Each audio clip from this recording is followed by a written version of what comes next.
তখন জিবরিল বললেন, হে আল্লাহ রসুল, এরা হলো সেই হতভাগা যারা দুনিয়াতে মানুষকে নসিহত করত কিন্তু নিজেরা আমল করত না, যারা মানুষকে অনেক ভালো ভালো কথা বলতো কিন্তু সে ভালো কথার উপর আমল করত না। যে বক্তা, যে আলোচক, যে ওয়াইজ, যে লম্বা লম্বা লেকচার দেনেওয়ালা, যে হুজুর অনেক ভালো ভালো কথা বলতো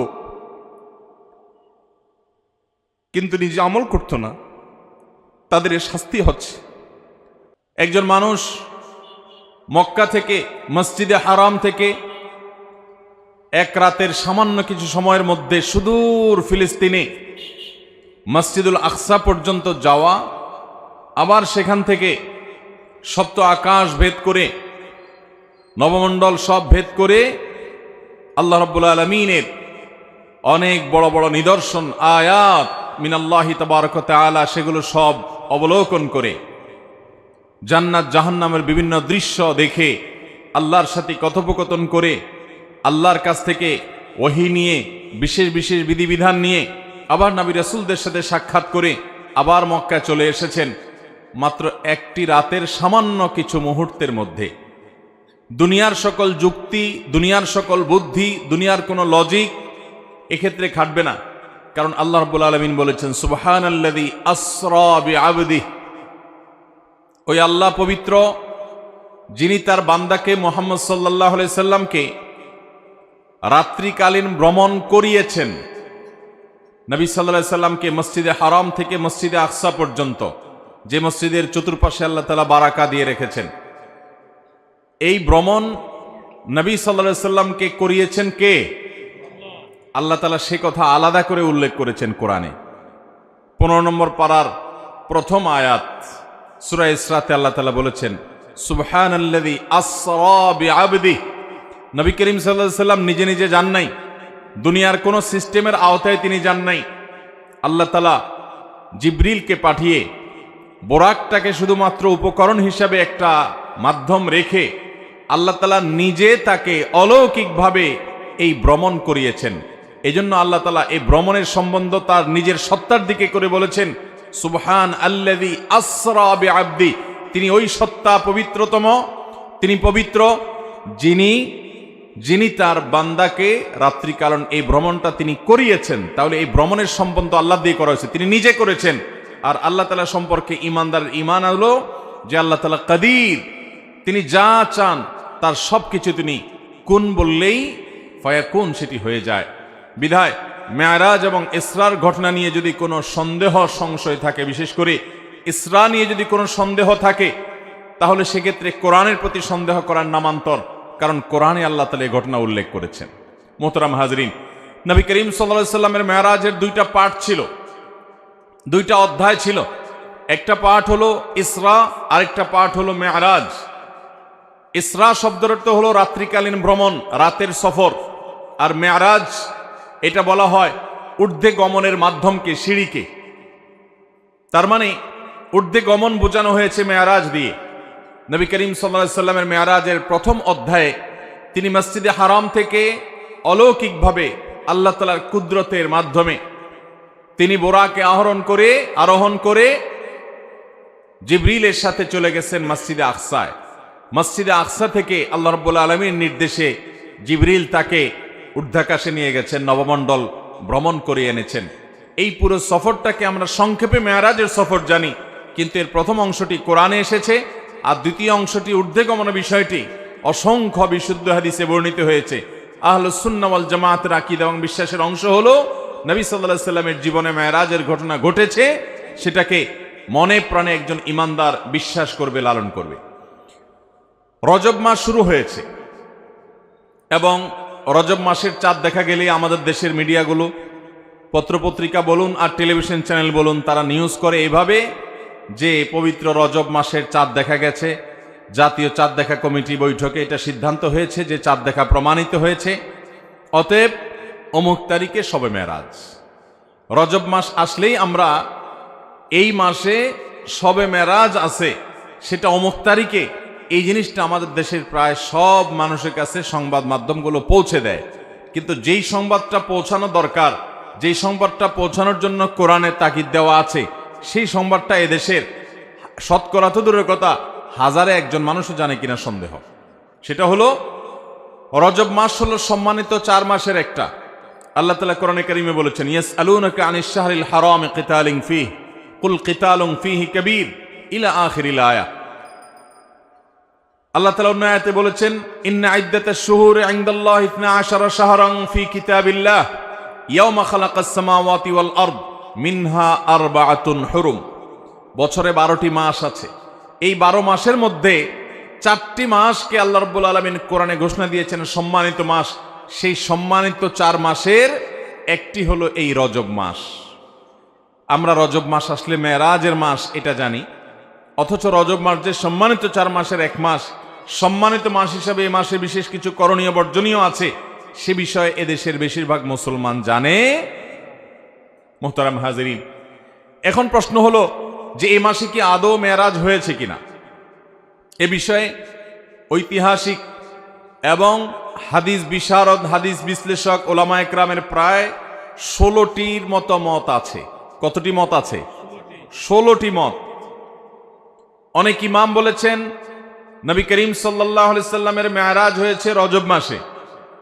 এর মধ্যে নির্দিষ্ট করে 27শে রজব এই রাতে, 27তম রাত রজব মাসের এই রাতে মেরাজ হওয়ার কথা বলেছেন ইমাম আব্দুল গনি আল মাকদিসি রাহিমাহুল্লাহ সহ আরো কয়েকজন হাতে গোনা ইমামগণ। আর এর বাইরে অনেক বড় বড় ইমাম, অনেক বড় বড় মুহাদ্দিস এবং ইতিহাসবিদগণ, তাদের মত অনুযায়ী নবী সাল্লাল্লাহু আলাইহি সাল্লামের মেরাজ হয়েছে অনেকের মতে রমজান মাসে, অনেকের মতে রবিউল আউয়াল মাসে, অনেকের মতে শাওয়াল মাসে।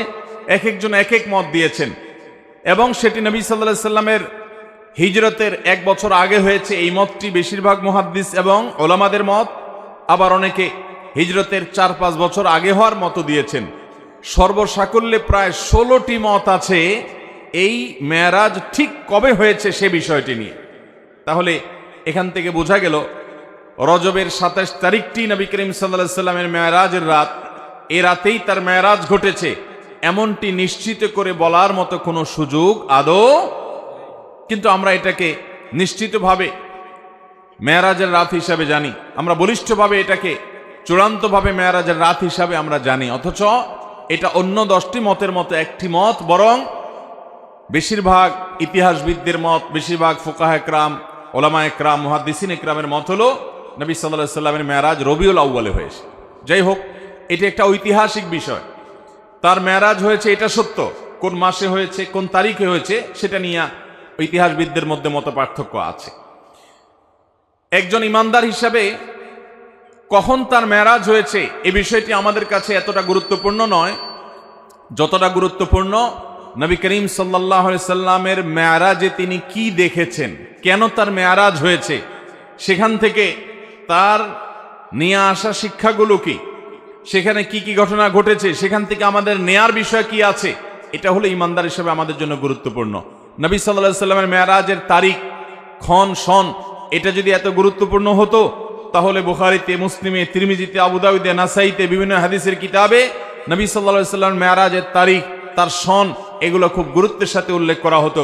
নবী সাল্লাল্লাহু আলাইহি সাল্লামের জীবনে অনেক ঘটনা ঘটেছে, যেই ঘটনাগুলোর তারিখ, সন, ক্ষণ এগুলোকে সাহাবীরা এত বেশি গুরুত্বের সাথে সংরক্ষণ করার ব্যাপারে তারা বিশেষ নজর দিতেন না। যত বেশি নজর দিতেন নবী করিম সাল্লাল্লাহু আলাইহি সাল্লামের ওই ঘটনার মূল শিক্ষণীয় বিষয় কি সেদিকে। অতএব মুহতারাম হাজরিন, আমাদেরকে জানতে হবে যে আমাদের নবী সাল্লাল্লাহু আলাইহি সাল্লাম মেরাজে গিয়ে কি দেখেছেন। তিনি মেরাজে গিয়ে যে বিষয়গুলো দেখেছেন এর ভিতরে একটা বিষয় হলো তিনি জিবরিলকে দেখেছেন। জিবরিল ফেরেশতাকে তিনি তার আপন যে সুরত, তার আসল যে রূপ, সেই রূপে তিনি দেখেছেন। বিভিন্ন বর্ণনা দ্বারা প্রমাণিত যে জিবরিলকে আল্লাহ রাব্বুল আলামিন কতগুলো ডানা দিয়েছেন? 600 ডানা, এবং তার এক একটি ডানা এক প্রান্ত থেকে অপর প্রান্ত যতদূর মানুষের চোখ যায় ততদূর পর্যন্ত বড়। এত দীর্ঘ, এত বড় বৃহৎ 600 ডানা আল্লাহ তাআলা তাকে দিয়েছেন। জিবরিলের যে আসল রূপ, মহা সৃষ্টি আল্লাহ তাআলার, যে জিবরিল আয়াতুম মিন আয়াতিল্লাহ, আল্লাহর অসংখ্য নিদর্শনের মধ্যে জিবরিলের অস্তিত্ব একটা নিদর্শন। এটিকে নবী সাল্লাল্লাহু আলাইহি সাল্লাম মেরাজে তার আসল রূপে দেখার সুযোগ পেয়েছেন, এটি ছিল একটি। নবী করিম সাল্লাল্লাহু আলাইহি সাল্লামের মেরাজে তিনি আরো যা দেখেছেন তার মধ্যে দ্বিতীয় হলো বোরাক তিনি দেখেছেন। বোরাক একটি বাহন। এই বোরাক এটা ঘোড়া এবং গাধা এগুলোর সমজাতীয় কাছাকাছি পর্যায়ের এক ধরনের একটা বিশেষ বাহন, যেই বাহনের সমজাতীয় আরেকটা বাহন পৃথিবীতে নাই। এটা নবী করিম সাল্লাল্লাহু আলাইহি সাল্লামের জন্য আল্লাহ তাআলা স্পেশাল পাঠিয়েছেন। যদিও আল্লাহ তাআলা চাইলে তাকে সরাসরি উপরে তুলে নিতে পারতেন, কিন্তু আদ-দুনিয়া বিল ওয়াসাইল লা বিল ফাদাইল, দুনিয়াতে সবকিছু ওসিলা এবং মাধ্যম দিয়েই হয়। এজন্য আল্লাহ তাআলা এই বাহনটা ব্যবহার করেছেন। আল্লাহ তাআলা এই বাহনের মুখাপেক্ষী না, এটা ছাড়াও তিনি তার বান্দাকে নিতে পারতেন। তো এই বোরাকের সাক্ষাৎ নবী সাল্লাল্লাহু আলাইহি সাল্লামের সাথে হয়েছে। আমাদের দেশে অনেক ঘরবাড়িতে দেখবেন, অনেক দোকানে দেখবেন বিভিন্ন বড় বড় এরকম ছবি টাঙানো আছে, যে ছবিতে লেখা আছে নবীজির বোরাক। সে বোরাকের আবার দুটা ডানাও আছে, দেখছেন আপনারা? অথচ নবী করিম সাল্লাল্লাহু আলাইহি সাল্লামের বোরাক আমরা কেউ দেখেছি? তাহলে এই ছবি যে অঙ্কন করেছে সে কোত্থেকে দেখলো? বোঝা গেল এটা নবী সাল্লাল্লাহু আলাইহি সাল্লামের বোরাকের নামে প্রতারণা। তার বোরাকের ধরন কেমন ছিল এটা তিনিই জানেন। হাদিসের বিবরণের সাথে বরং এই ছবির কোনো মিল পাওয়া যায় না। এখানে ডানা দেয়া হয়েছে, অথচ নবী সাল্লাল্লাহু আলাইহি সাল্লামের বিবরণ থেকে সেরকম কিছু এখানে যেরকম দেখা হচ্ছে সেরকম কি বোঝা যায় না। অতএব যারা বরকতের জন্য বোরাকের ছবি দোকানে টাঙ্গায় রাখেন, অফিস আদালতে টাঙ্গায় রাখেন, বাসাবাড়িতে টাঙ্গায় রাখেন, তারা এটার কারণে কোনো সওয়াব বা বরকত লাভ করা তো দূরের কথা, উল্টা গুনাহগার হবেন। কারণ নবী সাল্লাল্লাহু আলাইহি সাল্লাম বলেছেন, বুখারীর হাদিস, লা তাদখুলুল মালাইকাতু বাইতান ফিহি কালবুন আও সূরা, যে ঘরে কুকুর থাকে অথবা কোনো প্রাণীর আকৃতি থাকে, ছবি থাকে, সেখানে আল্লাহর রহমতের ফেরেশতা প্রবেশ করবে। বিধায় নবীজির বোরাকের নামে আপনি যে ছবি রাখছেন, এটার মাধ্যমে আপনার ব্যবসা বরকত হবে না, ঘরে বরকত নাজিল হবে না, বরং আল্লাহর বরকত এবং রহমত আসার দুয়ার বন্ধ হয়ে যাবে। আল্লাহ তাআলা আমাদেরকে নেক্সট সূরাতে শয়তানের এই ধোঁকা থেকে বেঁচে থাকার তৌফিক দান করুন। তাহলে নবী সাল্লাল্লাহু আলাইহি সাল্লাম মেরাজে গিয়ে দ্বিতীয় যে বিষয়টি দেখেছেন সেটা হলো বোরাক, আল্লাহর বিশেষ এক সৃষ্টি, যেটা আমরা কেউ দেখি নাই, তিনিও তার আগে দেখেন নাই, তারপরে আর দেখেন নাই। একটা বিশেষ সৃষ্টি, বিশেষ একটা বাহন, যেটার উপরে করে আল্লাহ তাআলা তাকে ভ্রমণ করিয়েছেন, রাত্রিকালীন ভ্রমণ। তৃতীয়ত তিনি যা দেখেছেন তা হলো তিনি প্রতিটি আসমানে আল্লাহর একজন বিশেষ নবীর সাথে সাক্ষাৎ করেছেন। আল্লাহর যে সমস্ত নবীরা দুনিয়া থেকে বিদায় হয়ে গেছেন, মারা গেছেন, নবীগণ দুনিয়া থেকে চলে যাওয়ার পরও একটা বিশেষ হায়াত, বিশেষ একটা জীবন তারা লাভ করেন। আল্লাহ রাব্বুল আলামিন তাদেরকে অদৃশ্যের জগতে সে অলৌকিকভাবে এক এক আসমানে আল্লাহ তাআলা এক একজন নবীর সাথে নবী করিম সাল্লাল্লাহু আলাইহি সাল্লাম আমাদের রাসূলের সাক্ষাৎ ঘটিয়েছেন। তিনি প্রথম আসমানে দেখেছেন আদম আলাইহিস সালামকে, দ্বিতীয় আসমানে দেখেছেন ঈসা এবং ইয়াহইয়া আলাইহিস সালামকে, তৃতীয় আসমানে দেখেছেন আল্লাহ নবী ইউসুফ আলাইহিস সালামকে, চতুর্থ আসমানে দেখেছেন আল্লাহ নবী ইদ্রিস আলাইহিস সালামকে, পঞ্চম আসমানে দেখেছেন আল্লাহ নবী হারুন আলাইহিস সালামকে, ষষ্ঠ আসমানে দেখেছেন আল্লাহ নবী মুসা আলাইহিস সালামকে, আর ৭ নম্বর আসমানে দেখেছেন আল্লাহর আরেক নবী এবং খলিল আল্লাহর রাসূল ইব্রাহিম আলাইহিস সালামকে। তো আল্লাহ তাআলা আমাদের প্রিয় নবী সাল্লাল্লাহু আলাইহি সাল্লামকে এতজন উলুল আজমি মিনার রসুল, বড় বড় রাসূলের সাথে, আল্লাহর বড় বড় নেককার বান্দাদের সাথে, নবীদের সাথে, যারা দুনিয়াতে আল্লাহর মিশন নিয়ে তাওহীদের দাওয়াত নিয়ে এসেছেন, বহু গ্লানি পোহায়েছেন, তাদের সাথে আমাদের নবীজির সাক্ষাতের সুযোগ করে দিয়েছেন। তিনি তাদের সাথে পরামর্শের সুযোগ পেয়েছেন, তাদের কাছ থেকে অভিজ্ঞতা শেয়ার করার সুযোগ পেয়েছেন, তাদের নসিহা নেওয়ার সুযোগ পেয়েছেন।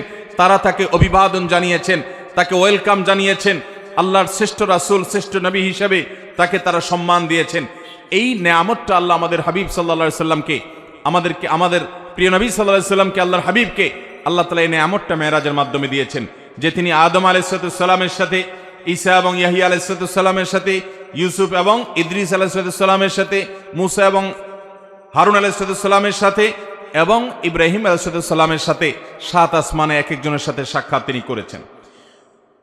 চতুর্থত আমাদের নবী করিম সাল্লাল্লাহু আলাইহি সাল্লাম মেরাজে যা দেখেছেন সেটা হলো আল্লাহ তাআলা সূরা কাউসারে বলেছেন, ইন্না আ'তাইনাকাল, হে রাসূল আমি আপনাকে দান করেছি কাউসার।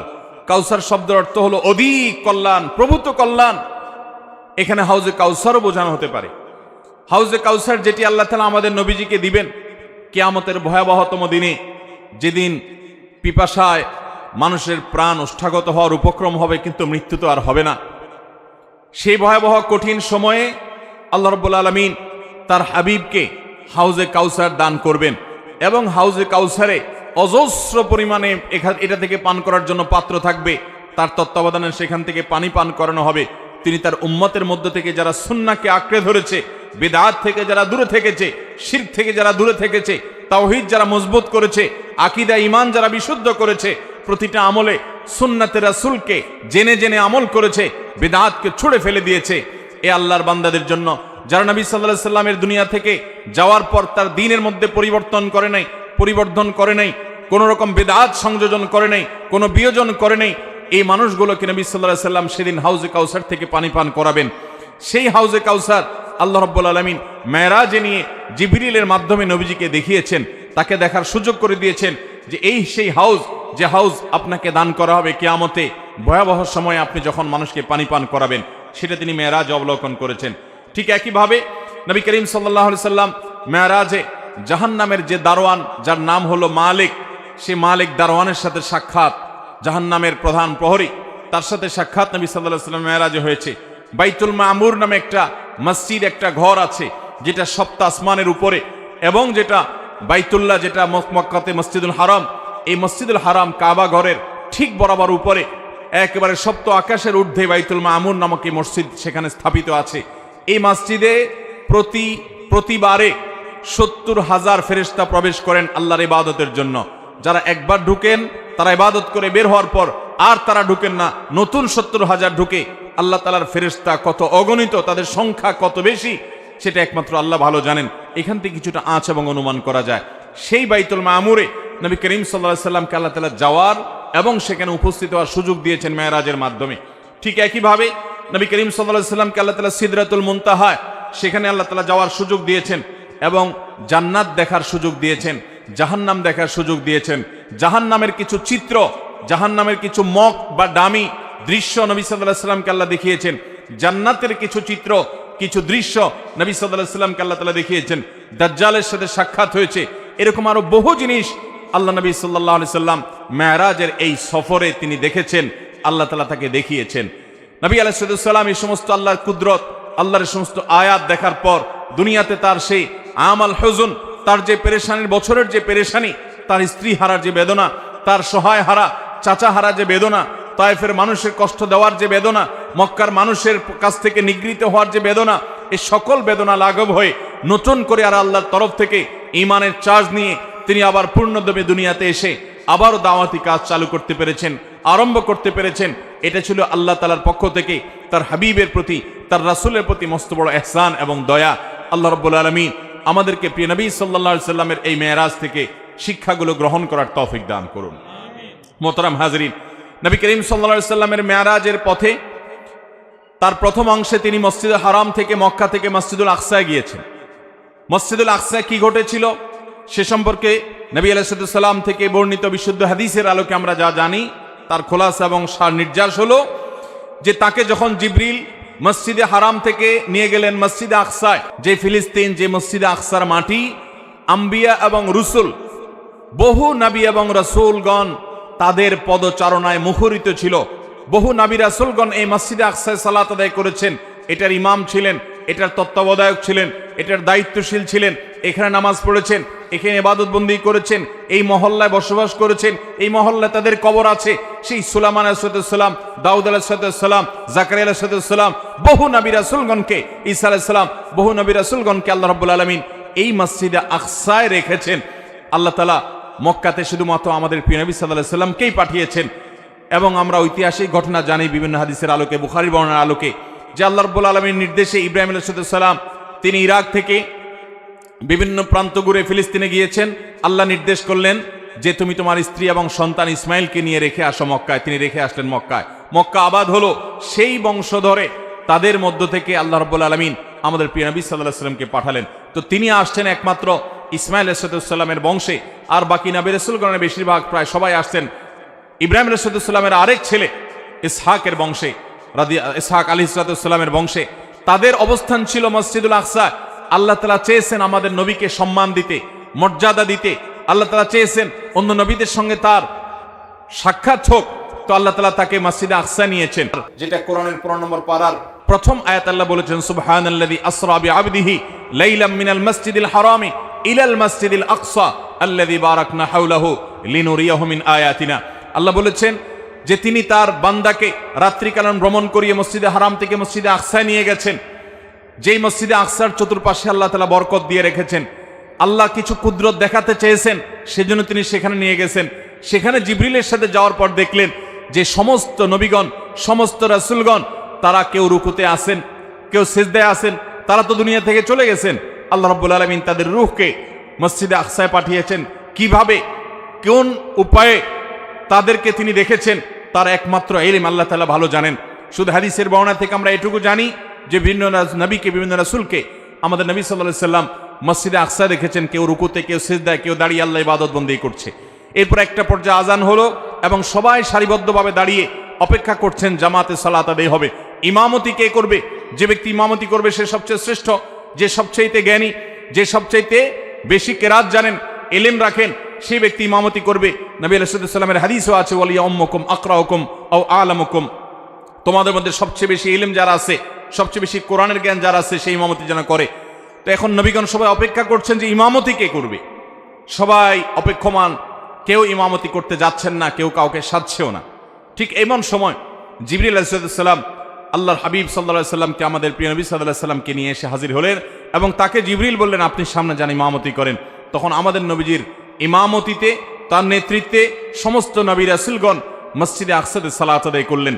আর এইভাবে আল্লাহ রাব্বুল আলামিন প্রমাণ করলেন যে তিনি সাইয়্যিদুল আম্বিয়া ওয়াল মুরসালিন, সকল নবী এবং রাসূলদের শ্রেষ্ঠ এবং সেরা, যার কারণে তাকে দিয়ে আল্লাহ তাআলা সবার ইমামতি করেছেন সাল্লাল্লাহু আলাইহি ওয়াসাল্লাম। মুহতারাম হাজরিন, এরপর নবী করিম সাল্লাল্লাহু আলাইহি ওয়াসাল্লামকে আল্লাহ রাব্বুল আলামিন জাহান্নাম এবং জান্নাতের বিশেষ কিছু দৃশ্য দেখিয়েছেন মেরাজের সফরে। সেগুলো কি ছিল?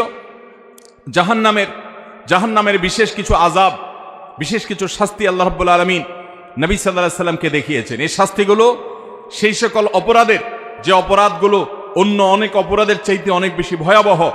এর মধ্যে একটা হলো গীবত।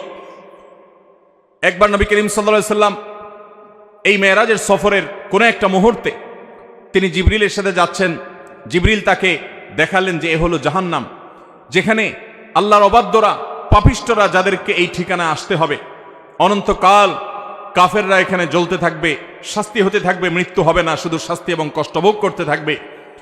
এর মধ্যে জাহান্নামের একটা দৃশ্য নবী সাল্লাল্লাহু আলাইহি সাল্লাম এর চোখে পড়লো। তিনি দেখতে পেলেন যে কিছু লোক, তাদের হাতে অনেক বড় বড় নখ। এই নখগুলো সাধারণ কোনো নখ নয়, এগুলো লোহা পিতলের নখ, অনেক বড় বড়। তারা সেগুলো দিয়ে তাদের মুখ আঁচড়াচ্ছে এবং বুক আঁচড়াচ্ছে এবং সেখান থেকে রক্তক্ষরণ হচ্ছে। তাদের এই নির্মম শাস্তি, এই কষ্ট, এটা স্বয়ংক্রিয়ভাবে হচ্ছে এবং তাদের এই জ্বালা যন্ত্রণা কষ্ট হচ্ছে, এটা তারা ইচ্ছাকৃত করছেন তা নয়, বরং অটোমেটিক সেট হয়ে আছে যে তাদের এই হাতে থাকা লোহা বা পিতলের নখ দিয়ে তাদের নিজের মুখ নিজেরা খাবলাচ্ছে, নিজের বুক তারা খাবলাচ্ছে, ছিলে ফেলছে এবং সেখান থেকে রক্ত ঝরে পড়ছে, কষ্ট হচ্ছে। নবী সাল্লাল্লাহু আলাইহি সাল্লাম জিজ্ঞাসা করলেন জিবরিলকে, এরা কারা, কেন তাদের এই শাস্তি হচ্ছে? তখন জিবরিল বললেন, এরা হলো সেই অপরাধী যারা দুনিয়াতে যেখানে সেখানে বসে গীবত শেকায়েত করত, মানুষের পেছনে মানুষের দুর্নাম করত, মানুষের পেছনে সমালোচনা করত। কারোর দোষ হয়তো আছে, কিন্তু সেই দোষটা তার সামনে না বলে পেছনে অন্যদের কাছে বলে বেড়াতো। এই অপরাধের কারণে তাদের এই শাস্তি হচ্ছে এবং এই শাস্তি তাদের হতেই থাকবে দীর্ঘকাল পর্যন্ত। এরপর নবী সাল্লাল্লাহু আলাইহি সাল্লাম জাহান্নামের আরেকটা দৃশ্য দেখতে পেলেন যে কিছু মানুষ তাদের জিহ্বাকে জাহান্নামের কেচি, আগুনের কেচি দিয়ে কাটা হচ্ছে, বারবার কাটা হচ্ছে, আবার জোড়া লেগে যাচ্ছে, আবার কাটা হচ্ছে, আবার জোড়া লেগে যাচ্ছে। এই নির্মম শাস্তি দেখে, অনবরত এই শাস্তির মধ্যে তারা যন্ত্রণার মধ্যে, আযাবের মধ্যে আছে, এই দৃশ্য দেখে নবী সাল্লাল্লাহু আলাইহি সাল্লাম জিবরিলকে বললেন যে এরা আবার কারা, তাদের কেন এই দুরবস্থা?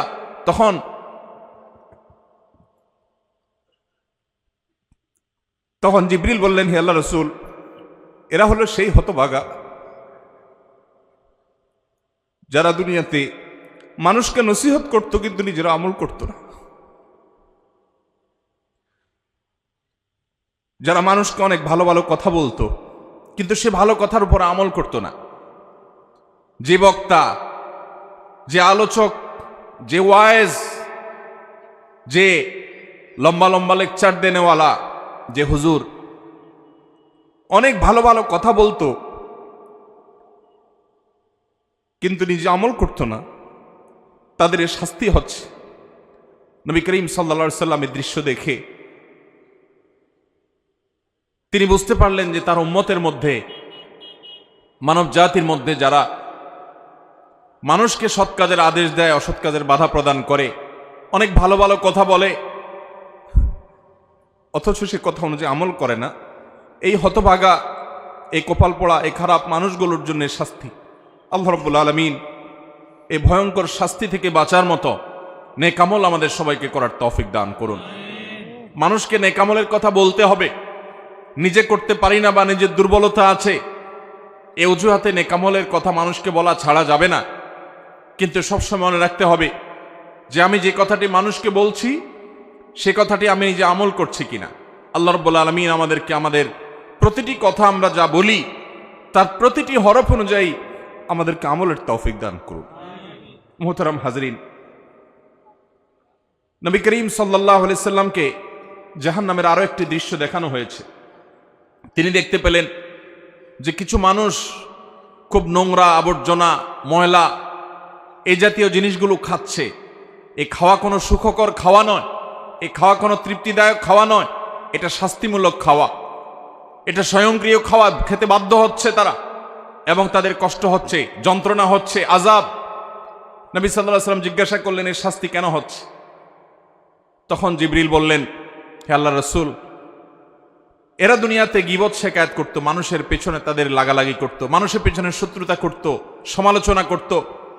হয়তো কেউ চায়ের দোকানে বসে, কেউ হয়তো বাড়িতে এক মহিলা আরেক মহিলার পেছনে, হয়তো এক দোকানদার অন্য দোকানের পেছনে, হয়তো বা একজন আলেম আরেক আলেমের পেছনে, এক মানুষ অন্য মানুষের পেছনে ষড়যন্ত্র করত, দোষ চর্চা করত, গীবত করত। তাদেরকে নোংরা খাদ্য খেতে বাধ্য করা হচ্ছে, এটা তাদের পরণ এবং করুণ শাস্তি।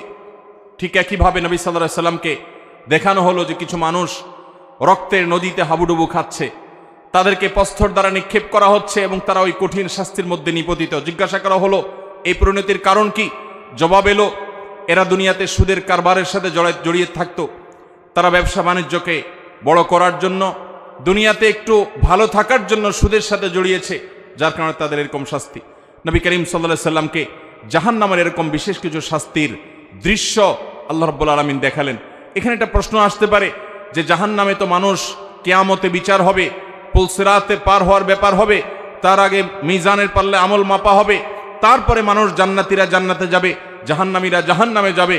কিন্তু নবী সাল্লাল্লাহু আলাইহি সাল্লাম এখনই, আজ থেকে প্রায় 1450 বছর আগে তিনি মেরাজে কিভাবে জাহান্নামের লোক দেখলেন? জাহান্নামে তো কেউ এখনো যাই নাই, কিভাবে দেখলেন? এর উত্তর হলো, প্রথমত এটা আলমুল গায়বের বিষয়, অদৃশ্যের জগতের বিষয়। অদৃশ্যের জগতের এই রূপ সম্পর্কে আমরা আমাদের দৃশ্যমান জগতের সাথে যদি তুলনা করি, এটার সাথে যদি আমরা মিলিয়ে সেটাকে আমরা বোঝার চেষ্টা করি, সেটা ভুল হবে।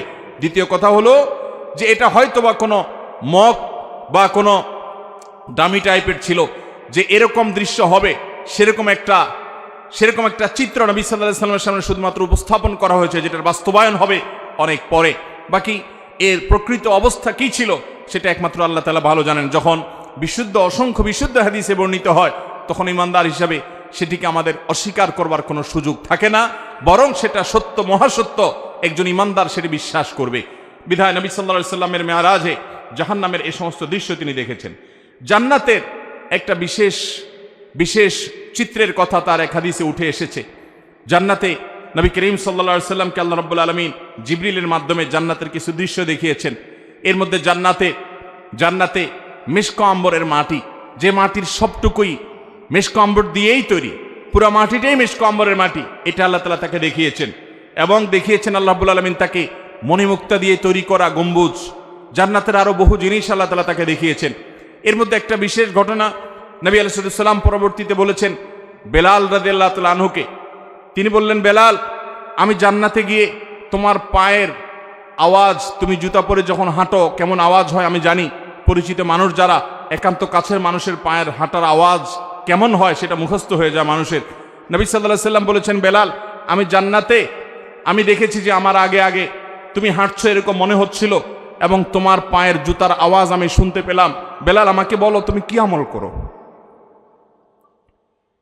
বেলাল রাদিয়াল্লাহু আনহু বললেন, হে আল্লাহর রাসূল, আমার তো এরকম বিশেষ কোনো আমল নাই, আপনি যা বাতান সেগুলাই তো। আমি খুব গুরুত্বের সাথে, বিশেষ গুরুত্বের সাথে স্পেশাল কোনো আমল করি সেরকম আহামরি এরকম কোনো বিশেষ আমল তো নাই। তবে একটা আমল আমার আছে, সেটা হলো, হে আল্লাহর রাসূল, দিন এবং রাত যখনই আমি অজু করি, অজু করার পর আমি 2 রাকাত নামাজ পড়ি, তাহিয়াতুল ওযু পড়ি।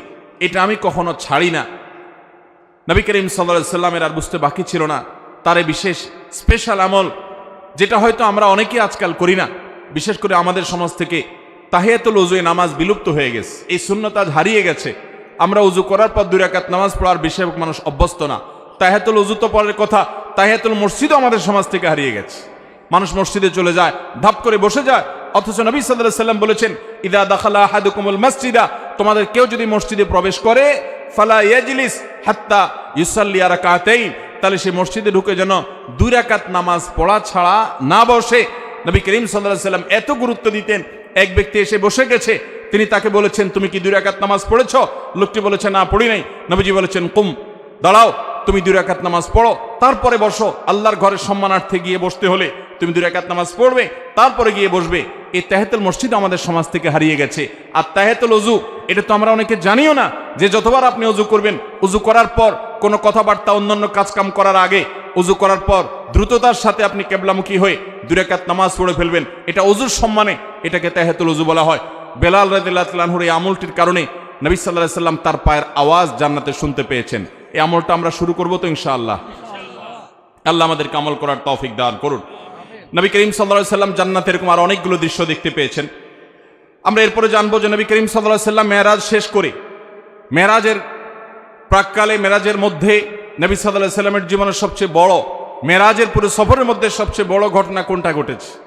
সবচেয়ে বড় ঘটনা ঘটেছে আল্লাহর পক্ষ থেকে সালাত বা নামাজের যে বিধান দিয়েছেন মেরাজে। এটা ছিল তার মেরাজের সবচাইতে ফোকাস পয়েন্ট, সবচাইতে গুরুত্বপূর্ণ ঘটনাবলীর অংশ। আল্লাহ রাব্বুল আলামিন নবী করিম সাল্লাল্লাহু আলাইহি সাল্লাম যখন আল্লাহর কাছে গেলেন, আল্লাহর প্রশংসা ইত্যাদি নিবেদন করলেন, আল্লাহর কুদরত অবলোকন করলেন, আল্লাহর শুকরিয়া আদায় করলেন। তিনি যখন ফিরে আসছেন আল্লাহর অনুমতি নিয়ে, তখন আল্লাহ রাব্বুল আলামিন নবী করিম সাল্লাল্লাহু আলাইহি সাল্লামকে 50 ওয়াক্ত নামাজ দিলেন, যে যাও তোমার উম্মতের জন্য 50 ওয়াক্ত নামাজ দেওয়া হলো। প্রতিদিন রাত দিন 24 ঘন্টার ভিতরে 50 বার তারা নামাজ পড়বে, এটা ফরজ করে দেওয়া হলো, তুমি এটা নিয়ে যাও। নবী আলাইহিস সালাম এটা নিয়ে আসছিলেন। প্রতিমধ্যে তার সাথে ষষ্ঠ আকাশে মুসা আলাইহিস, পঞ্চম আকাশে মুসা আলাইহিস সালামের সাথে সাক্ষাৎ। মুসা আলাইহিস সালাম বললেন যে, আমি বনি ইসরাইলের নবী হিসাবে, তাদের দায়িত্বশীল হিসাবে আমার অভিজ্ঞতার আলোকে বলছি, তোমার উম্মত দিন এবং রাত 24 ঘন্টার মধ্যে অন্যান্য কাজকাম সব করে এর ফাঁকে আবার 50 বার নামাজ, এটা তারা পড়তে পারবে না, এটা তাদের জন্য কষ্টকর হয়ে যাবে। অতএব তুমি আল্লাহর কাছে গিয়ে এই নামাজ একটু কমায় আনো। নবী সাল্লাল্লাহু আলাইহি সাল্লাম আল্লাহর কাছে গেলেন, যা বললেন, আল্লাহ, আমার উম্মতের জন্য এটা অনেক কষ্ট হয়ে যাবে, আপনি একটু কমায় দেন। আল্লাহ তাআলা তাকে 5 ওয়াক্ত কমায় 45 ওয়াক্ত দিলেন। এরপরে আবার আসলেন, মুসা আলাইহিস সালামের সাথে সাক্ষাৎ, তিনি আবারও বললেন একই কথা, আবারও নবীজি ফিরে গেলেন, আল্লাহ তাআলা আরো 5 ওয়াক্ত কমায় দিলেন।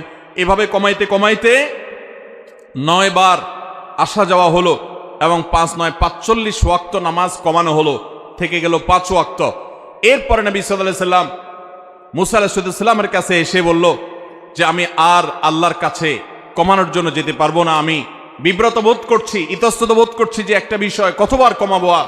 5 ওয়াক্ত আল্লাহ তাআলা নির্ধারণ করে আমাদের প্রিয় নবী সাল্লাল্লাহু আলাইহি সাল্লামকে বলে দিয়েছেন, যাও মুহাম্মদ, তোমার উম্মতকে জানিয়ে দাও, তারা যদি 5 ওয়াক্ত নামাজকে ঠিকঠাক মতো সময় মতো হক আদায় করে, সুন্দর করে আদায় করে, তো আল্লাহ রাব্বুল আলামিন তাদেরকে 50 ওয়াক্ত পড়লে যে পরিমাণ তারা সওয়াব পেত, আল্লাহ বলেছেন যে সেই পরিমাণ সওয়াব তাদেরকে আমি 5 ওয়াক্তের মাধ্যমে দেব। 5 ওয়াক্ত নামাজকে হক আদায় করে করবো তো ইনশাআল্লাহ। ওয়াক্ত মতে ইহতিমামের সাথে ধীরস্থিরতার সাথে, সৌন্দর্যের সাথে, মনোযোগের সাথে, আল্লাহর স্মরণ সাথে নিয়ে আল্লাহ রাব্বুল আলামিনকে স্মরণ করবার জন্য আকিমিস সালাত আলি যিকরি, আমরা মহব্বতের সাথে, খুশুখুজুর সাথে মৃত্যুর আগ পর্যন্ত 5 ওয়াক্ত নামাজকে আঁকড়ে ধরবো তো ইনশাআল্লাহ। ভাইরা আমার, নবী করিম সাল্লাল্লাহু আলাইহি সাল্লামকে আল্লাহ রাব্বুল আলামিন মেরাজে ডেকে নিয়ে একান্ত কাছে নিয়ে এই 5 ওয়াক্ত নামাজ দিলেন। এই নামাজ যার যত বেশি সুন্দর হবে, সে আল্লাহর তত বড় ওলি, সে আল্লাহর তত বড় নেককার। যার নামাজ যত তাড়াহুড়ো হবে, যার নামাজে যত অবহেলা হবে, যার নামাজে যত মনোযোগ কম থাকবে, যার নামাজ সালাত যত অসুন্দর হবে, এই ব্যক্তির সাথে আল্লাহর সম্পর্ক তত দুর্বল প্রমাণ হবে। অতএব ভাইরা আমার, মুরব্বীরা আমার, আল্লাহর ওয়াস্তে চ্যালেঞ্জ হিসেবে নিতে হবে, আমরা জীবনে আমাদের জীবন যাবে, আমার প্রাণ যাবে, আমার নামাজ কখনো ছুটতে পারে।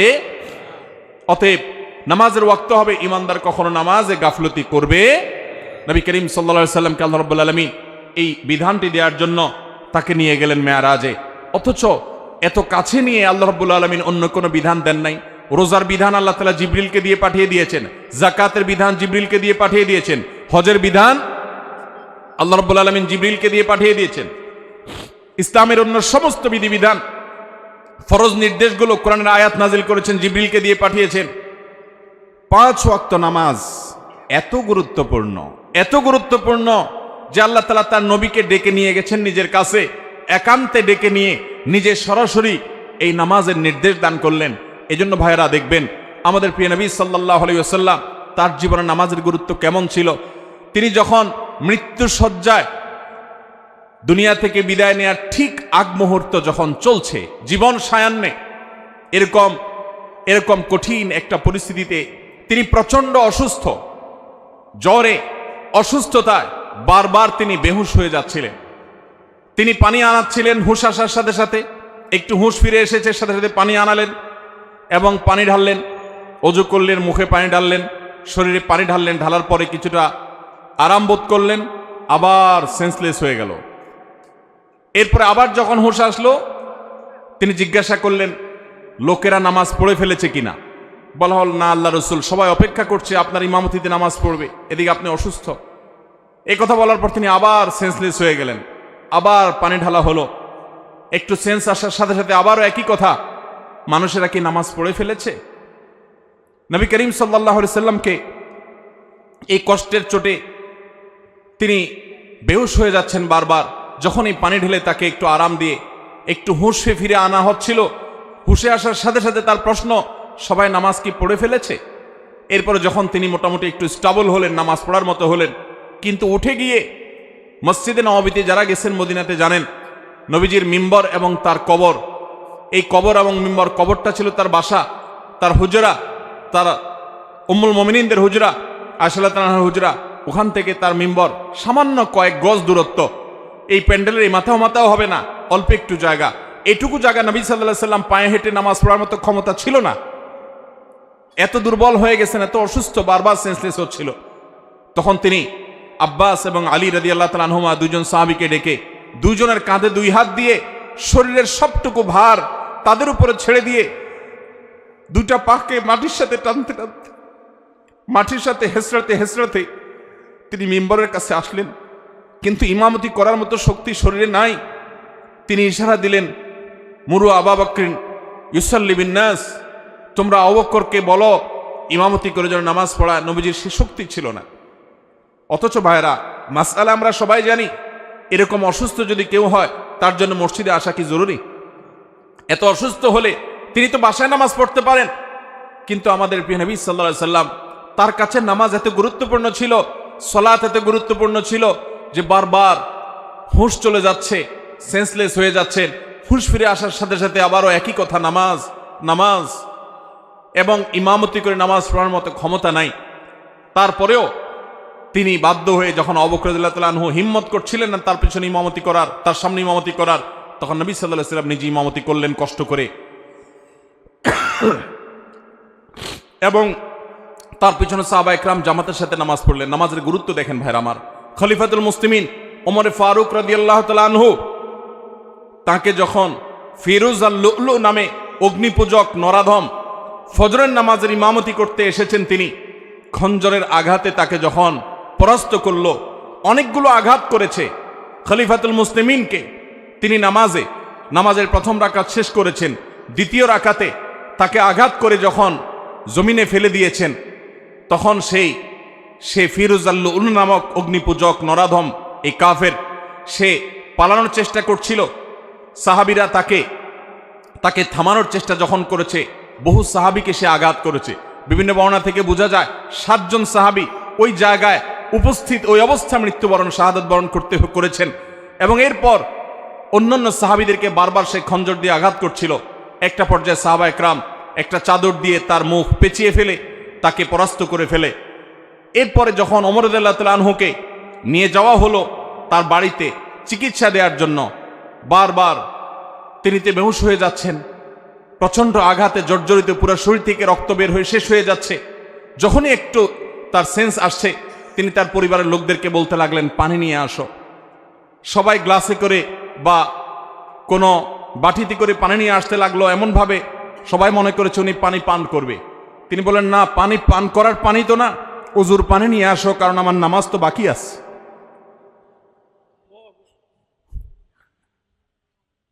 ওযু করে তারপরে লোকদেরকে নির্দেশ করলেন নামাজের আয়োজন করার জন্য। ভাইরা আমার, নামাজের গুরুত্ব আজ মুসলমান আমরা বুঝি না। আল্লাহ রাব্বুল আলামিনের কাছে এটা এত গুরুত্বপূর্ণ। আপনি দাঁড়িয়ে পড়তে পারবেন না, বসে পড়বেন, বসে পড়তে পারেন না, শুয়ে পড়বেন, ইশারায় পড়বেন, ওযু করতে পারেন না, তায়াম্মুম করবেন। আপনার তায়াম্মুম করার ব্যবস্থাও যদি না থাকে, কোনো মাটি জাতীয় কিছু যদি আপনার হাতের কাছে না থাকে, তো ওই অবস্থায় আপনি নামাজ পড়বেন। সতর ঢেকে নামাজ পড়বেন। সতর ঢাকার মতো কোনো ব্যবস্থা যদি আপনার না থাকে, তাহলে ওই অবস্থায় আপনি বসে নামাজ পড়বেন। আপনি সমুদ্রে নিমজ্জমান, ওই অবস্থায় আপনি নামাজ পড়বেন। কিবলার দিকে ফিরে নামাজ পড়বেন। কিবলার দিকে ফিরতে পারেন না, তাহলে অনুমান করে কিবলার দিকে বা যেদিকে সম্ভব সেদিকে ফিরে সালাত আদায় করবেন। কিন্তু নামাজ মাফ নাই। যুদ্ধক্ষেত্রে পর্যন্ত সালাতের খৌফের বিধান আল্লাহ তাআলা কোরআন নাজিল করেছেন। সালাতুল খৌফ কি? সালাতুল খৌফ হলো যুদ্ধ চলছে রণাঙ্গনে, সম্মুখ যুদ্ধ, একেবারে মুখোমুখি আক্রমণ। এই মুহূর্তে নামাজের ওয়াক্ত হয়ে গেছে। নামাজ পড়তে গেলে শত্রুপক্ষ আক্রমণ করে সব শেষ করে ফেলবে। ইসলামের নির্দেশ, কোরআনের নির্দেশ হলো যে তখন তোমরা নামাজে জামাতের সাথে ওই অবস্থাতেও নামাজ পড়বে, কিন্তু একদল জামাতে নামাজ পড়বে, আরেক দল শত্রুদের সাথে লড়াই করে আত্মরক্ষা করবে। একদল যারা ইমামের সাথে নামাজ পড়ছে, তারা 1 রাকাত নামাজ শেষ করে, 1 রাকাত সালাত শেষ করে তারা চলে যাবে যুদ্ধে। যারা এতক্ষণ যুদ্ধ করছিল, তারা এসে ইমামের পিছনে আবার দাঁড়িয়ে তারা 1 রাকাত পড়বে। তারা তাদের 1 রাকাত শেষ করে আবার চলে যাবে। 1 রাকাতের মাঝখানে যাওয়া জায়েজ নাই। কিন্তু যুদ্ধক্ষেত্রে সালাতুল খৌফের বিধান এটা জায়েজ আছে যে তোমার জীবনও রক্ষা করতে হবে, তোমার নামাজও রক্ষা করতে হবে। ইমানদার কখনো কোনো যুক্তিতে নামাজ ছাড়ার মতো কোনো সুযোগ, কোনো পরিস্থিতি, কোনো অবস্থা ইমানদারের জীবনে থাকতে পারে না, কারণ নামাজের চাইতে গুরুত্বপূর্ণ কোনো বিধান ইসলামে আর। মোহতারাম হাজিরিন, আল্লাহ রাব্বুল আলামিন এই নামাজের গুরুত্ব আমাদেরকে বুঝার তৌফিক দান করুন। ভাইরা আমার, নবী সাল্লাল্লাহু আলাইহি সাল্লাম যখন কোনো পেরেশানিতে পড়তেন, কানা ইদা হাযাবাহু আমরুন ফাযাআ ইলা সালাহ, কোনো পেরেশানিতে যখন পড়তেন তিনি নামাজের দিকে ধাবিত হতেন। তিনি বলতেন, আরিহনা বিহা ইয়া বেলাল, ও বেলাল নামাজের আজান দাও, নামাজের জন্য সবাইকে ডাকো, ব্যবস্থা করো, আমাকে প্রশান্ত করো। তিনি শান্তি পাইতেন নামাজে। আর আমাদের নামাজ হয়ে গেছে আমাদের সবচেয়ে বড় বোঝা। আল্লাহ রাব্বুল আলামিন আমাদেরকে 5 ওয়াক্ত নামাজ জীবনের তরে গুরুত্বের সাথে আদায় করার তৌফিক দান করুন। চেষ্টা করবো তো ইনশাআল্লাহ। আমরা যখন দীর্ঘ সময় নিয়ে সিজদা করব, দীর্ঘ সময় নিয়ে আমাদের রবকে আমরা রুকু করব, দীর্ঘ সময় নিয়ে দাঁড়িয়ে যখন আমরা আল্লাহর প্রশংসা জ্ঞাপন করব, ভাইরা আমার, আল্লাহর জমিনের সবচেয়ে তৃপ্তিদায়ক মুহূর্তের দেখা আমরা পাবো। আপনি যখন তাহাজ্জুদে ভোর রাতে সবাই যখন ঘুমিয়ে থাকে, তখন উঠে যখন ওযু করে আপনি আল্লাহর দরবারে দাঁড়িয়ে যাবেন এবং লম্বা সময় নিয়ে আলহামদুলিল্লাহি রাব্বিল আলামিন পড়বেন, আর রহমানির রহিম, আমার রবের পরিচয় আপনি যখন দিবেন, আপনি যখন আল্লাহর সাথে কথা বলবেন। সালাতকে সহিহ মুসলিমের হাদিসে নবী সাল্লাল্লাহু আলাইহি সাল্লাম বলেছেন, বান্দা যখন নামাজ পড়ে ফাইন্নাহু ইউনাজি রাব্বাহু, তখন সে শুধু নামাজ পড়ে না, সে তার রবের সাথে কথোপকথন করে। অতএব 5 ওয়াক্ত নামাজের গুরুত্ব দেব তো ইনশাআল্লাহ। মেরাজের সবচেয়ে বড় তোহফা, সবচেয়ে বড় হাদিয়া, সবচেয়ে বড় উপঢৌকন আল্লাহর তরফ থেকে আমাদের জন্য 5 ওয়াক্ত নামাজ। ভাইরা আমার, যেটাকে আপনি বোঝা মনে করছেন, আল্লাহর কসম, সেটা হলো আল্লাহর সাথে কানেক্টেড হওয়ার মাধ্যম। যেটাকে আপনি বোঝা মনে করছেন, এটা হলো আরশ আজিমের মালিকের সাথে সংযুক্ত হওয়ার, পরিচিত হওয়ার, কথাবার্তা বলার মাধ্যম। এটা অনেক বড় সুযোগ, এটা বোঝা নয়, এটা অনেক বড় নেয়ামত, এটা অনেক বড় সুযোগ। আল্লাহ আমাদেরকে বুঝার তৌফিক দান করুন। মোহতারাম হাজরিন, নবী করিম সাল্লাল্লাহু আলাইহি সাল্লামকে আল্লাহ রাব্বুল আলামিন মেরাজের এই সকল দৃশ্য দেখবার সুযোগ করে দিয়েছেন। তিনি যখন দুনিয়াতে আসছেন, মেরাজ শেষ করে, সফর শেষ করে যখন ফিরে আসলেন, যথারীতি তার মেরাজের এই ঘটনা শোনার পর মক্কার মুশরিকদের অনেকে হাসাহাসি করতে লাগলো যে মোহাম্মদ এতদিন যা বলেছে আখিরাত হবে, এটা হবে, সেটা হবে, এবং আল্লাহর ভয় আমাদেরকে দেখিয়েছে, এখন সে তো একেবারে অদৃশ্যের এমন এমন সব তথ্য দিচ্ছে, এগুলো অবৈজ্ঞানিক, এগুলো অযৌক্তিক। তারা রীতিমতো অস্বীকার করতে লাগলো এবং হাসাহাসি করতে লাগলো। আবু বকর সিদ্দিক রাদিয়াল্লাহু তাআলা আনহু, পুরুষদের মধ্যে যিনি সর্বপ্রথম ইসলাম গ্রহণ করেছেন, ইসলামের প্রথম খলিফা, প্রিয় নবী সাল্লাল্লাহু আলাইহি সাল্লামের সবচেয়ে কাছের মানুষ, সবচেয়ে আপন মানুষ, আবু বকর রাদিয়াল্লাহু তাআলাকে জিজ্ঞাসা করলো কেউ একজন যে এই সম্পর্কে তোমার বক্তব্য কি? নবী করিম সাল্লাল্লাহু আলাইহি সাল্লাম যখন ফজরের পরে এই ঘটনার বিবরণ দিলেন, তখন আবু বকর সিদ্দিক রাদিয়াল্লাহু তাআলা আনহু এক বাক্যে সবার আগে বললেন, আল্লাহর নবীর মুখ থেকে যেহেতু এই বিবরণ আমি শুনেছি, আমি নিশ্চিতভাবে শতভাগ নিশ্চিতভাবে আমি জানি এটি ঘটেছে, এবং এই ঘটনার ব্যাপারে আমার চুল পরিমাণ কোনো সন্দেহ। এই সাক্ষ্য দেওয়ার সাথে সাথে আল্লাহর হাবিব সাল্লাল্লাহু আলাইহি সাল্লামের তরফ থেকে এতদিন যাকে মানুষ আবু বকর জানত, নবীজির পক্ষ থেকে নতুন উপাধি তিনি পেলেন, তাকে বলা হলো তিনি সিদ্দিক, সত্যবাদী, সত্যায়নকারী, সত্যকে সত্য বলে স্বীকারকারী এবং অকপটে স্বীকারকারী। সবার আগে যিনি নবীর নবুয়তকে পুরুষদের মধ্যে স্বীকার করে নিয়েছেন, সবার আগে যিনি নবীর মেরাজের এই অলৌকিকত্বকে স্বীকার করেছেন, বিশ্বাস করেছেন, ঈমান এনেছেন, আল্লাহ রাব্বুল আলামিন তাকে সিদ্দিকের এই উপাধি পাওয়ার তৌফিক দিয়েছেন। তিনি মহাসত্যবাদী, সত্যকে সত্যায়নকারী হিসেবে তিনি সার্টিফিকেট পেয়েছেন। ইতিহাস তাকে আবু বকর সিদ্দিক বলে জানে, কিন্তু সিদ্দিক এই উপাধি পেয়েছেন তিনি এই মেরাজের ঘটনাকে কেন্দ্র করে। অথচ অনেক দুর্বল ইমানের মুসলমান, অনেকে মোরতাদ হয়ে গেছে এই ঘটনা শুনে। অনেক কাফেররা হাসাহাসি করতে লাগলো। কিছু মুশরিকরা নবী সাল্লাল্লাহু আলাইহি সাল্লামের ইন্টারভিউ নেওয়ার জন্য প্রস্তুত হয়ে গেল। আচ্ছা মুহাম্মদ, তুমি নাকি রাতে মসজিদুল আকসা ঘুরে এসেছো, আচ্ছা বলো দেখি মসজিদুল আকসার স্ট্রাকচার সম্পর্কে তোমাকে কিছু প্রশ্ন করি। তারা অনেকগুলো প্রশ্ন করলো। নবী করিম সাল্লাল্লাহু আলাইহি সাল্লাম মসজিদে আকসায় গেছেন রাতে গিয়ে আবার ফিরে এসেছেন। পুরো স্ট্রাকচার তো দেখা সম্ভব নয়। আল্লাহ তাআলা তার নবীর সত্যতা প্রমাণের জন্য মুজিজা হিসাবে তার সামনে সে চিত্র ধরে রেখেছেন। তিনি একটা একটা করে প্রশ্ন উত্তর দিলেন। অনেক মুশরিকরা তার এই অলৌকিকত্ব দেখার পর যখন বাস্তবতার সাথে মিলে গেল, তখন তার প্রতি নতুন করে ঈমান এনেছে সাল্লাল্লাহু আলাইহি। মোহতারাম হাজরিন, এভাবে মেরাজের ঘটনার পরিসমাপ্তি ঘটলেও কিয়ামত পর্যন্ত আগত সকল ঈমানদার নারী পুরুষের জন্য মেরাজের এই ঘটনা বহু শিক্ষা বহন করে। অনেক অগণিত শিক্ষা এই মেরাজ আমাদেরকে দিয়ে যায়।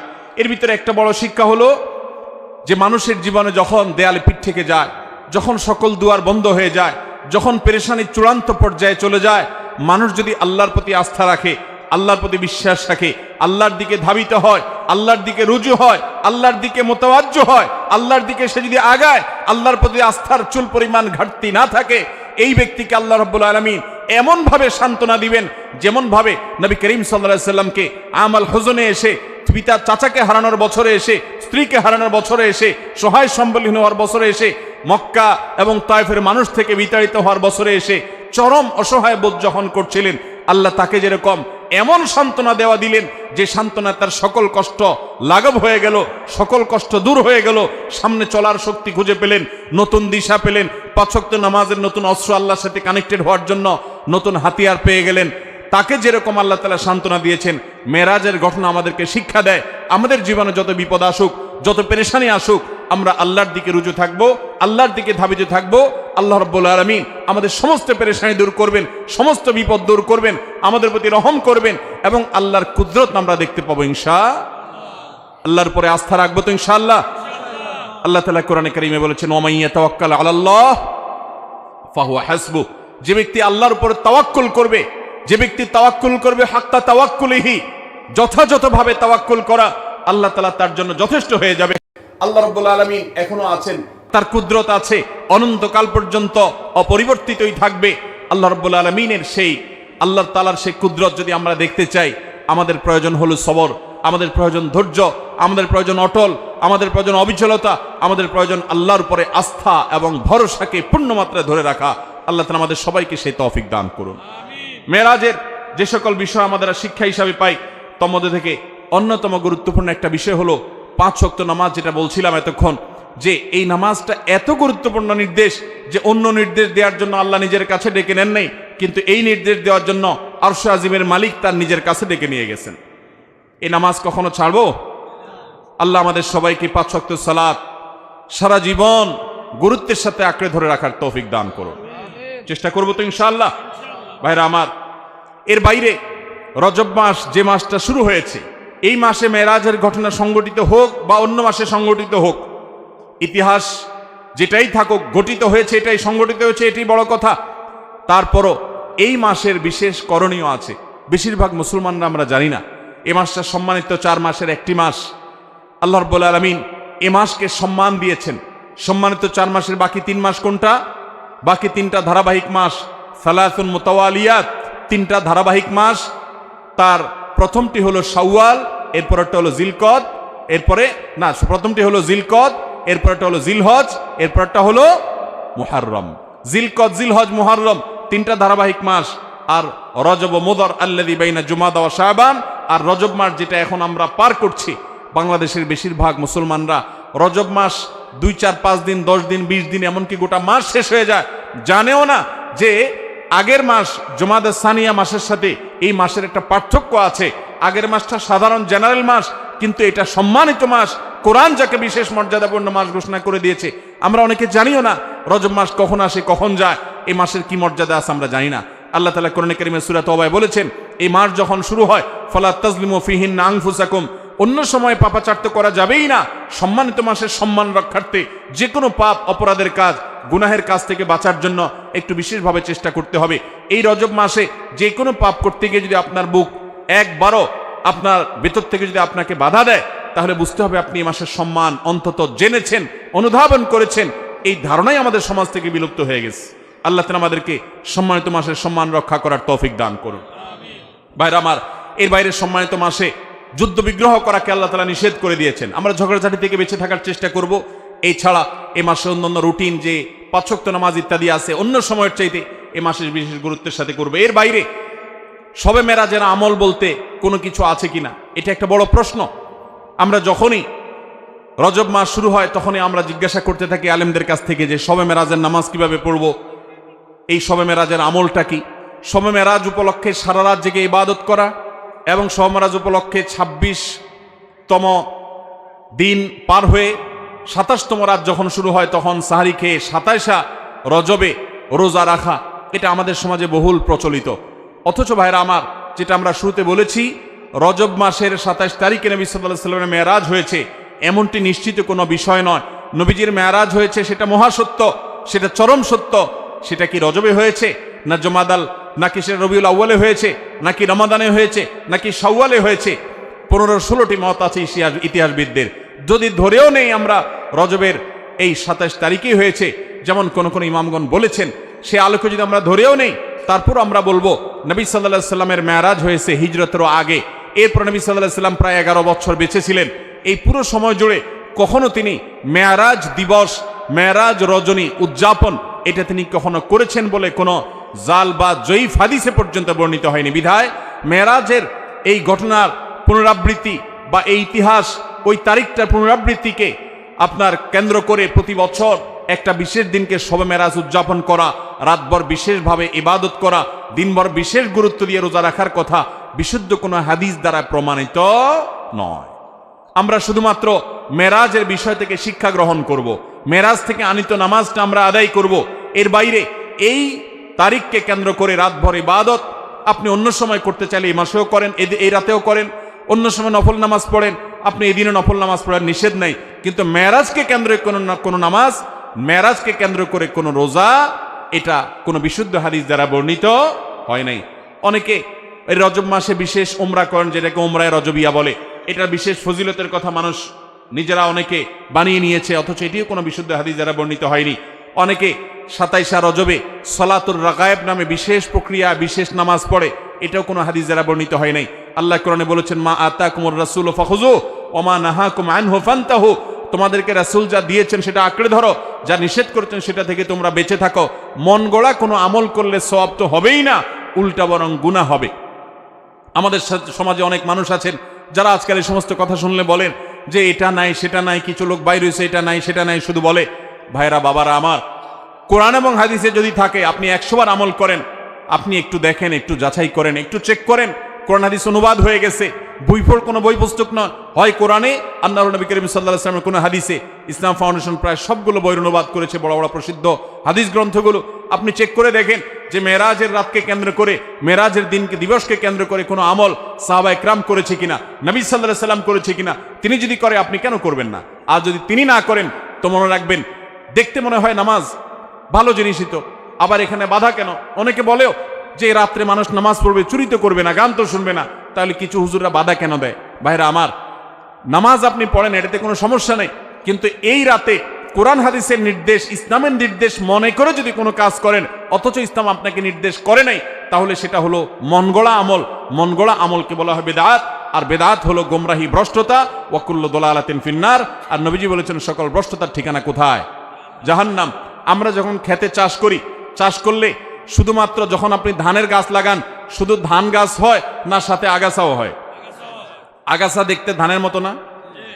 আমরা কি সে আগাছাগুলো রেখে দেই নাকি আস্তে আস্তে তুলে ফেলে দেই? যদি কেউ মনে করে আরে ধান গাছ তো অল্প একটু জায়গাতে আছে, আগাছা আগাছার জায়গায় হয়েছে, সমস্যা কি? এই বেচারাকে তুলে কেন মেরে ফেলতে হবে? থাকুক না, ধান গাছও থাকুক, ওইটাও থাকুক, তাহলে ধানের ফসলের ফলন ভালো হবে। আপনার ঈমান এবং আমলের ফলন যদি ভালো হতে হয় তাহলে বিদআত এবং মনগড়া আমল এগুলো থেকে নিজেকে সরাতে হবে। আপনি এমনি নিজে থেকে নফল আমল করেন সেটা ভিন্ন কথা, কিন্তু বিশেষ কোনো দিবসে কোরআন হাদিসে আছে বা ইসলামের নির্দেশ মনে করে, বিশেষ ফজিলত মনে করে যখন করবেন তখন সেটা বিদআতে পর্যবসিত হবে। অতএব মেরাজ এটাকে উদযাপন নয়, আসুন মেরাজকে উপলব্ধি করার চেষ্টা করি। মেরাজকে ঘটা করে পালন করা নয়, বরং মেরাজের শিক্ষাগুলো দিয়ে আমাদের জীবনকে আমরা সাজাবার চেষ্টা করব তো ইনশাআল্লাহ। আল্লাহ রাব্বুল আলামিন আমাদের সবাইকে মেরাজের এই গুরুত্ব বুঝার তৌফিক দান করুন। এই মেরাজের অন্যতম বড় শিক্ষা হলো আমাদের প্রিয় নবী সাল্লাল্লাহু আলাইহি ওয়াসাল্লামের মর্যাদা কত বেশি। এই মেরাজ থেকে আমরা উপলব্ধি করার সুযোগ পাই, কারণ তিনি তার হাবিবকে ডেকে নিয়ে গেছেন এবং অন্য নবীদের সাথে সাক্ষাৎ করিয়েছেন, নবী এবং রাসূলদের ইমামতি করিয়েছেন। এতগুলো বিষয় দিয়ে আল্লাহ তাআলা প্রমাণ করেছেন তার হাবিবের মর্যাদা কত বেশি। সেই সাথে মসজিদে আকসা এবং বাইতুল মাকদিসের যে মর্যাদা অনেক বেশি, সেটাও কিন্তু এই মেরাজের ঘটনা থেকে বোঝা যায় যে আল্লাহর হাবিবকে আল্লাহ তাআলা সেখানে প্রথমে নিয়ে গেছেন এবং বলেছেন কোরআনে যে তার চতুর্পাশে আল্লাহ তাআলা বারাকা দিয়েছেন। অতএব আমরা মেরাজের এই সকল শিক্ষাগুলো আমরা অর্জন করার চেষ্টা করব তো ইনশাআল্লাহ। এই শিক্ষাগুলো ধারণ করব তো আমরা ইনশাআল্লাহ। আল্লাহ আমাদেরকে তৌফিক দান করুন। মোহতারাম হাজরিন, মসজিদে আকসায় যদি কেউ 1 রাকাত সালাত আদায় করে, বিভিন্ন রকম বর্ণনা আছে, কোন কোন বর্ণনা আছে আল্লাহ রাব্বুল আলামিন তাকে 500 রাকাত নামাজের সওয়াব দান করবেন। বহু নবী রাসূলগণ যে মসজিদের ইমাম ছিলেন, মুয়াজ্জিন ছিলেন, মুক্তাদি ছিলেন, সেই মসজিদে আল্লাহ রাব্বুল আলামিন জীবনের মৃত্যুর আগে আমাদেরকে একবার হলেও যাওয়ার তৌফিক দান করুন। অভিশপ্ত ইহুদিদের হাত থেকে দখল মুক্ত করে এই মসজিদকে মুসলমানদের অধীনে এনে মুসলমানদেরকে গোটা পৃথিবী থেকে যাওয়ার তৌফিক আল্লাহ তাআলা দান করুন। সবার চেষ্টা করব তো ইনশাআল্লাহ। হাদা মা ইনদি ওয়াল ইলমু ইনদাল্লাহ ওয়া জাযাকুমুল্লাহু খায়রা ওয়াসসালামু আলাইকুম ওয়া রাহমাতুল্লাহি ওয়া বারাকাতুহু।